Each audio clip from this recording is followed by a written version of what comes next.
Chris. And then we get into free agency coming up here.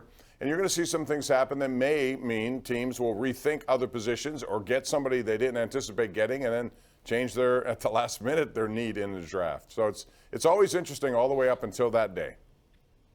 I will say this about the Colts. I think that they're going to be in on Garoppolo because I think they're going to look at him as a guy who comes into that situation, Bob, with such a good team that they've built around the quarterback position. They'll look at Garoppolo, reputation for not screwing things up. If you put him in a good situation, he can take you a pretty long way. I think they're going to be in on him because it might be a low acquisition cost. They, of course, don't have a first-round pick because of that disaster Wentz deal.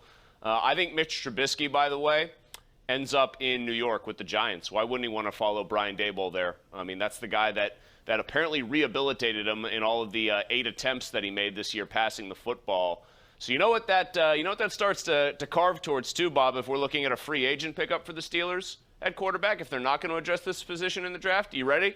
All aboard! Choo-choo! The Jameis train's pulling into the station, Bob. Yeah, you might not like it, but you might have to learn to accept it.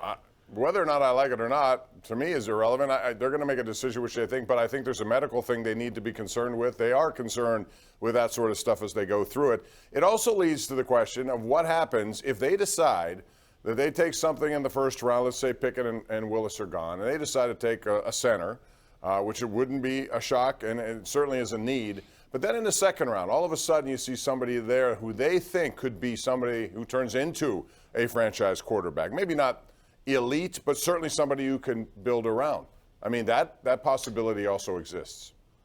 I mean, the most tempting guy here as far as a similar skill set maybe, not similar skill set to Willis, but he ran really well, and everybody assumes Willis would have run really well as well, is Desmond Ridder, right? So maybe the Steelers trade up from pick 52 and try to move and shake a little bit to get to, I don't know, the high 30s if Ridder falls. Ridder is a hard guy to read, because I love the intangibles, I love the acumen, I love the intelligence with Ridder, I love the wheels that he's got, I love the overall arm talent, even though it's not like the highest end in this draft, it's still pretty good, but it's the inaccuracy.